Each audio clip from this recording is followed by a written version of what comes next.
My husband said he wanted space to find himself, but promised he'd always love me, so I let him go. A week later, I came home to an empty house, an empty bank account, and a note that read, "I found myself. You're not in the picture." My husband, Mark, and I had been together for 10 years. We met during our college days in Chicago, fell in love, and built a life together. We had our share of ups and downs, like any couple, but I always believed we were solid. A few months ago, Mark started acting distant. He'd come home late from work, seemed lost in thought, and was less affectionate. When I asked him about it, he brushed it off, saying he was stressed about work. I wanted to believe him, but my gut told me something was off. One evening, after another silent dinner, Mark finally opened up. He said he felt lost and needed some space to find himself. He assured me that he loved me and that this was about him, not us. He promised he'd always love me and that this was temporary. I was devastated but wanted to support him. So, I agreed to give him the space he asked for. He packed a bag and left the next morning.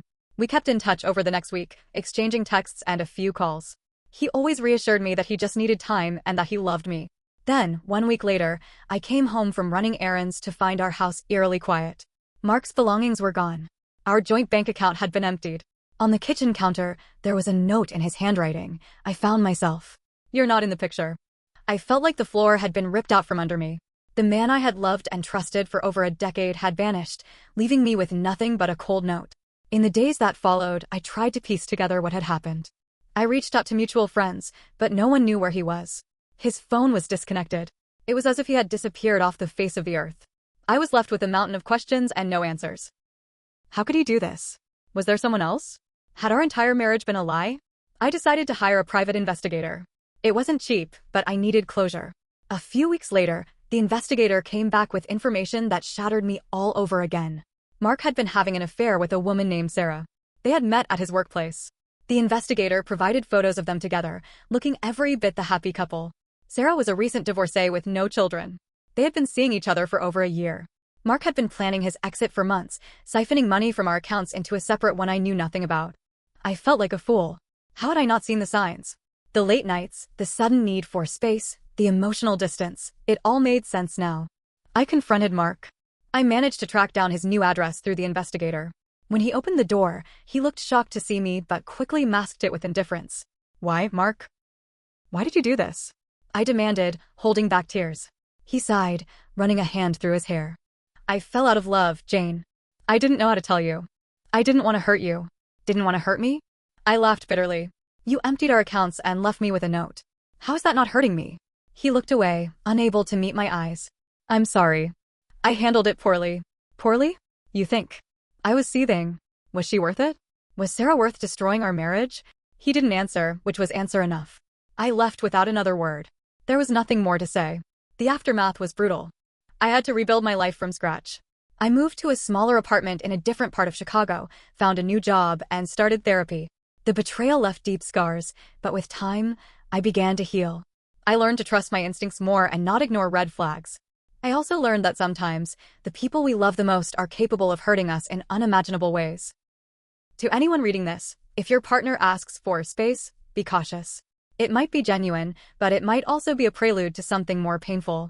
Trust your gut, and don't be afraid to ask the hard questions. I'm still picking up the pieces, but I'm stronger now. And while the pain lingers, I'm hopeful for the future. 2 weeks after I saw Mark at that apartment, the one he shared with Sarah, I thought that would be the last I'd ever hear from him. I was wrong. It started with a knock on my apartment door. I was sitting in the kitchen, halfway through microwaving leftover soup, when I heard it. My stomach dropped. No one visits me without calling first. I looked through the peephole. It wasn't Mark. It was Sarah. She was standing there in ripped jeans, an oversized flannel, makeup smudged, eyes red like she'd been crying. I didn't open the door right away. My heart pounded. I didn't want drama. I didn't want to hear her apologies or justifications or excuses. But then she spoke, loud enough through the door. "He's gone. Mark's gone. He left me too." My hand froze on the door handle. I opened it. She looked worse up close. Pale, shaking. Her voice was thin. "Can I come in?" she asked. I didn't know what to say, but I stepped aside. We sat awkwardly at the table, both of us staring into the silence. Finally, she spoke again. "He took everything. I came home from work, and he was just gone. No note. No texts. Nothing. Bank account empty. My credit cards maxed out. He even took my dog. I blinked. Her voice cracked. I know you probably hate me. And maybe I deserve it. But I didn't know he was planning this. I didn't know he was that kind of man. I thought he loved me. I just sat there, numb. All I could think about was how I had been in her shoes. Not long ago. She was me. And now we were both nothing to him. He told me you were abusive, she said quietly. That you were cold. Controlling. That you hit him once. My head snapped up. What? She nodded, eyes on her hands. He said you refused to let him have any freedom. That you tracked his phone. That you kept him from seeing friends. That's not true, I whispered. I know that now, she said. I found his old phone. He'd kept everything. Messages. Pictures. Bank transfers. Even videos of you, laughing. Just laughing. You were happy. You weren't what he said. He's a liar. A manipulator. I didn't know what to feel. Anger? Pity? Confusion? All of it? Then came the twist. Sarah pulled out a small black notebook. He wrote in this every night, she said. Like a diary. He hid it under the floorboard. I only found it because I dropped my earring. I stared at it. I didn't want to take it, but I reached out anyway. She stood up. I don't know what's in it. I couldn't read it. It made me sick just thinking about it. I just thought, you might want it. And then she left. I sat alone in my tiny kitchen, notebook in hand. My soup was cold. The light above me flickered like it always did, but it felt heavier now, like the air had changed. I opened the notebook. The first page had a date from over a year ago. It started normal. Work stuff. Random thoughts. Then came the entries that made my blood freeze. Jane is catching on. Need to move the money faster. She cried today. I told her I was just tired. It worked. She's still so easy to fool. Then, weeks later, Sarah is different. Younger. She believes everything. Told her Jane used to hit me. She was horrified. Played it perfectly. And later still. Moving funds to Cayman account. Just in case. Can't let either of them find it. The deeper I went, the darker it got. It wasn't just lies. It was a game to him. He kept track of everything, how many lies he told each day. What cover story he'd used. Notes on how we reacted. There was even a scoring system, like he was grading himself. I slammed the notebook shut. Mark wasn't lost. He wasn't confused. He didn't need space. He had planned this. Every step. Every word. Every lie. And he was still out there. I didn't know what to do. But I knew one thing. I wasn't the only one he'd done this to. And I wasn't going to let him do it again. Not without a fight. That night I didn't sleep. I sat on the couch with the notebook in my lap, rereading entries that felt like stabs to the chest. Mark didn't just lie, he rehearsed. He planned. There was one entry, about 2 months before he left, that kept repeating in my head. Jane's friend Amanda is starting to ask questions.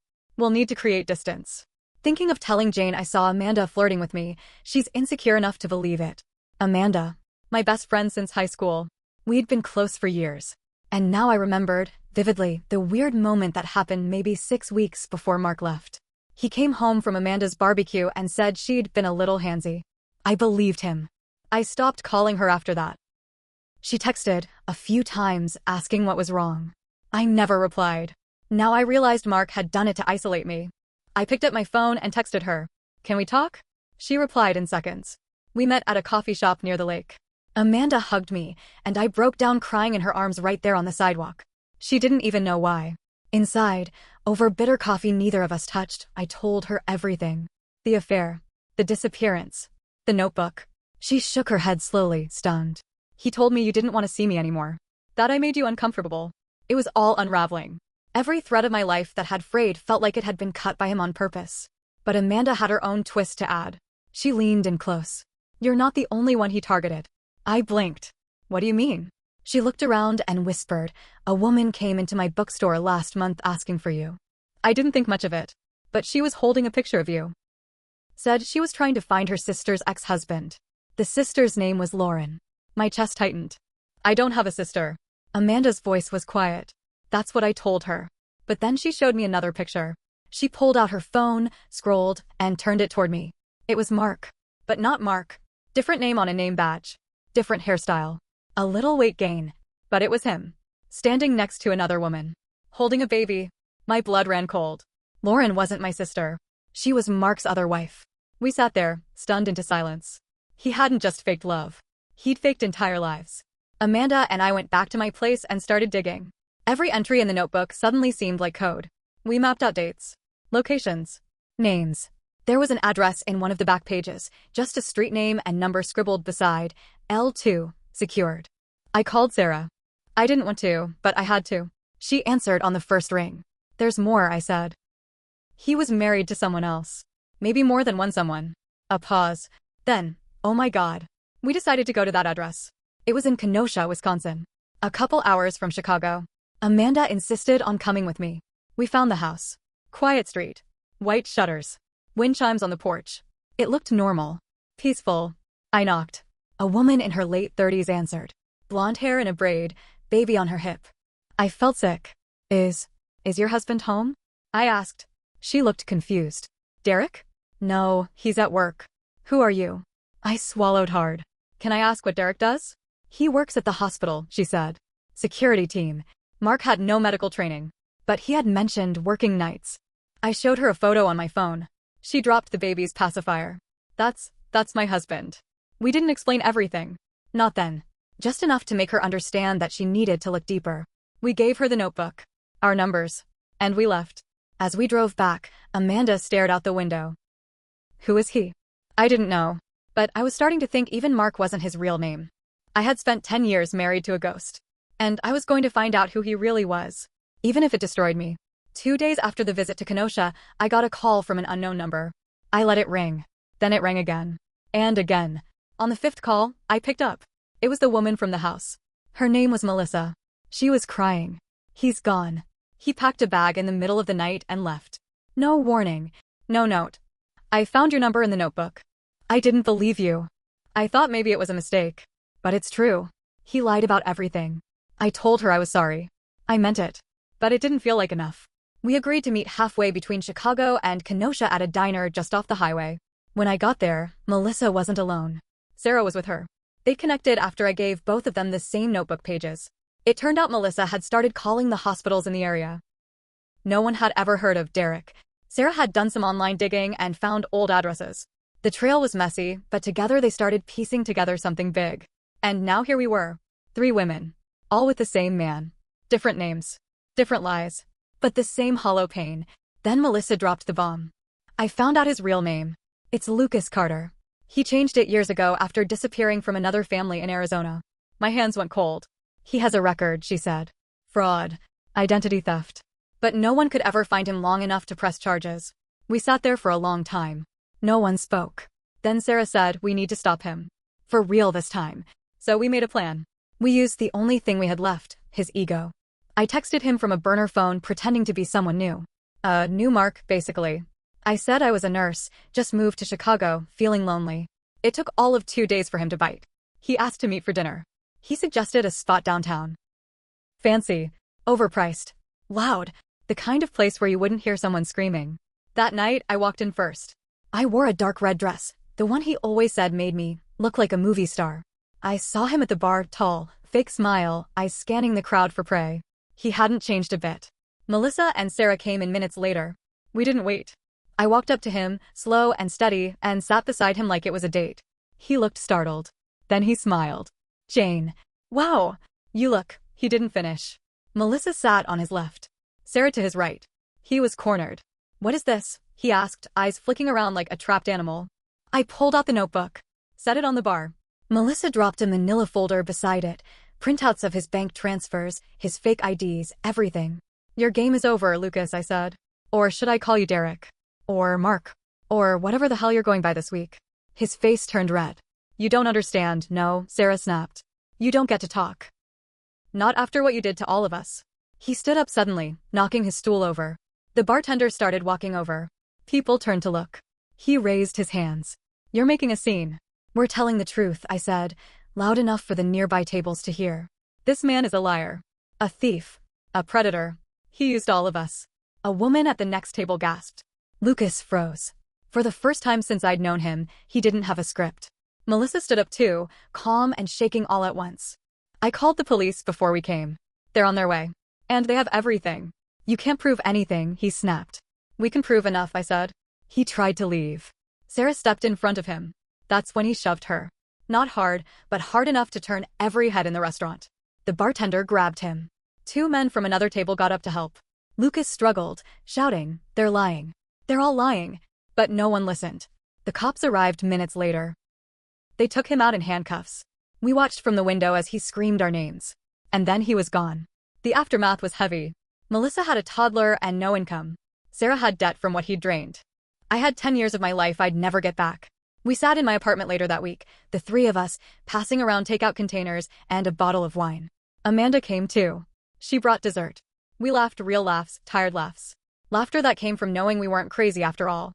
Amanda looked at me. You gonna be okay? I nodded. Slowly. Yeah. Not now. But I will be. Melissa said, I still don't understand how he fooled all of us. I did. Because we wanted to believe love was real. We wanted to believe that someone we trusted would never hurt us. We ignored the cracks until the whole damn thing broke. I've started therapy. I've reconnected with my old friends. I'm learning to live with the quiet again, not the lonely kind, but the peaceful kind. The safe kind. I still think about him sometimes. About what kind of person you have to be to pull something like that off. But then I remember something my therapist said. You didn't lose him. You escaped him. So here I am. Not fully healed. But not broken anymore.